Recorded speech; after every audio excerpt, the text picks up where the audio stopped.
جب بھی کوئی سائل کسی سے مانگتا ہے تو دو طریقے ہوتے ہیں. کچھ سائل ایسے ہوتے ہیں جو کوئی بات نہیں کرتے، سیدھا کے ہاتھ پھیلا دیتے ہیں. ایک تو سائل یہ ہے. اور سائل مانگنے والے جو بڑے اچھے طریقے سے مانگنے کا بھی فن جانتے تو ان کا طریقہ یہ نہیں ہوتا کہ کسی کے آگے جا کے بس ہاتھ پھیلا دے. پہلے وہ اس کی تعریفیں کرتے ہیں،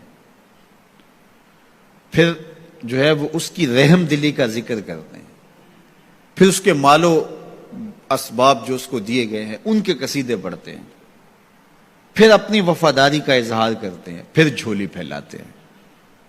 تو یہ دوسرا اور مہذب طریقہ ہے.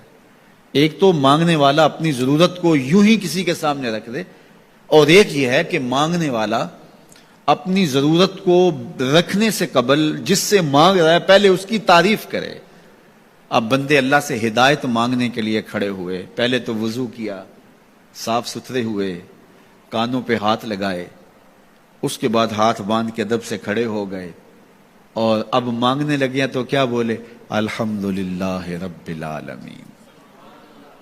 وہ آتے ہیں نا مانگنے والے دروازے پہ تو کہتے ہیں دوبارہ وسدہ روے، فلاں ہو فلاں ہو، وہ تعریفیں کرنے لگ جاتے ہیں. تو یہ مرحلہ ہوتا ہے. ابھی اس نے سوال لب پہ نہیں لایا ہوتا تو گھر والا پہلے بچے کو کہتا ہے جا اتنے پیسے اس کو دے گیا. میاں وہ تو آپ کی تعریفیں کر رہا ہے، مانگ تھوڑا رہا ہے. وہ سمجھتا ہے جو تعریفیں کرنا شروع ہو گیا یہ مانگنے کے لیے تو کر رہا ہے. اللہ اکبر. تو جب بندہ الحمدللہ کہتا ہے رحمتیں اسی وقت برسنا شروع ہو جاتی ہیں. الرحمن الرحیم. میں سخی کی دہلیز پہ کھڑا ہوں جو رحمان بھی ہے جو رحیم بھی ہے، محض اپنے کرم سے عطا کرتا ہے. رحم کی بھیک مانگ رہا ہوں. پھر کیا کہہ رہا ہے؟ مالک یوم الدین. کسی کنگال سے نہیں مانگ رہا، اس سے مانگ رہا ہوں جو مالک ہے، دنیا کا بھی مالک ہے، آخرت کا بھی مالک ہے. پھر اس کے بعد اگلی بات کیا کہتا ہے؟ ایاک نعبد و ایاک نستعین. مالک میں پوجتا بھی تجھے ہوں اور مانگتا بھی تجھ سے ہوں. دیکھو سائل اس اعتبار سے بھی دو طرح کے ہوتے ہیں. ایک سائل ہوتا ہے جو بائی پاس پہ اترتا ہے، ایک کے گھر کے سامنے جاتا ہے، یہی طریقہ صحیح مانگنے کا، لیکن جاتا ہے کہ گھر کے سامنے ہے، تعریفیں کرتا ہے، اور مالک خانہ کو پتا ہوتا ہے کہ یہ ہمسایہ سے بھی مانگ کے آیا ہے، میرے گھر سے بھی مانگ رہا ہے، اگلے گھر سے بھی مانگنا ہے. تو وہ اسے تھوڑا سا آٹا دے دیتا ہے، 1 روپیہ دے دیتا ہے. اس کو پتا ہے اس نے پورا گاؤں مانگنا ہے، آدھا گاؤں مانگ آیا ہے، آدھا گاؤں اس نے ابھی مانگنا ہے. تو سارے 1 روپے دیتے ہیں. ایک تو سائل وہ ہے جو در در پہ جاتا ہے، اور ایک سائل بائی پاس سے اترا، وہاں سے پل عبور کیا، پھر گلی سے گزرتے ہوئے یہاں آیا، اور یہاں آ کے آپ کے ساتھ اس نے کہا کہ میں کسی در پہ نہیں گیا، آپ کے پاس آیا ہوں، اب آپ نے میری ضرورت پوری کرنی ہے. تو پھر 8 آنے 5 روپے تو نہیں دیے جائیں گے. پھر تو جو میری استطاعت ہوگی، جو آپ کی استطاعت ہوگی، اس استطاعت کے مطابق دیں گے کہ یہ سارا شہر چھوڑ کے آیا ہے، یہ کسی سے نہیں مانگتا، یہ مجھ سے ہی مانگتا ہے. تو پھر آپ اس کی ضرورت پوری کریں گے. اگر آپ کے بس میں ہوا تو مانگنے والا کیا کہہ رہا ہے؟ ایاک نعبد. یہ پیشانی کہیں اور نہیں جھکتی، وایاک نستعین. یہ جھولی کسی اور چوکھٹ پہ پھیلتی نہیں. وہ کریم، وہ مالک رب جو تمام جہانوں کا رب ہے، میں اس کی دہلیز پہ کھڑا ہوں اور آیا سیدھا اسی کی دہلیز پہ ہوں. نہ اس سے پہلے کسی در پہ گیا ہوں، نہ اس کے بعد کسی در پہ جانا ہے.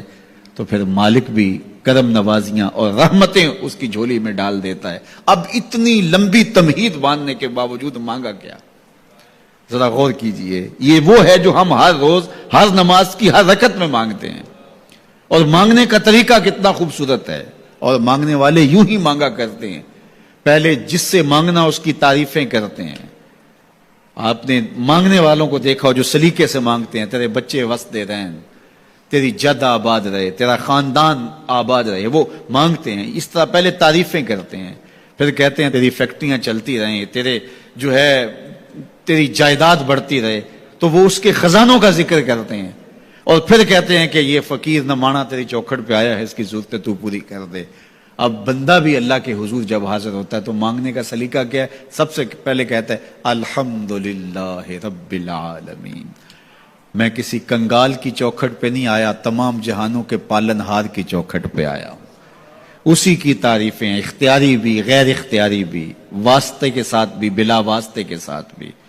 اسی کی خوبیاں ہیں، سارے اسی کے کمال ہیں، وصف سارے اسی کے ہیں. پھر اس کے بعد کہتا ہے الرحمن الرحیم، وہ رحمان بھی ہے وہ رحیم بھی ہے۔ پھر اس کے بعد کہتا ہے مالک یوم الدین، وہ دنیا کا ہی مالک نہیں، آخرت کا بھی مالک ہے، یوم حساب کا بھی مالک ہے۔ پھر اس کے بعد اپنی وفاداری جتلاتے ہوئے کہتا ہے ایاک نعبد و ایاک نستعین، مالک سارا جہاں بس رہا ہے، میں نے کسی سے نہیں مانگا، میں نے جھولی تیری چوکھٹ پہ پھیلائی ہے، میری پیشانی تیرے حضور جھکتی ہے، یہ پیشانی کسی اور کے حضور کبھی نہیں جھکی نہ جھکے گی۔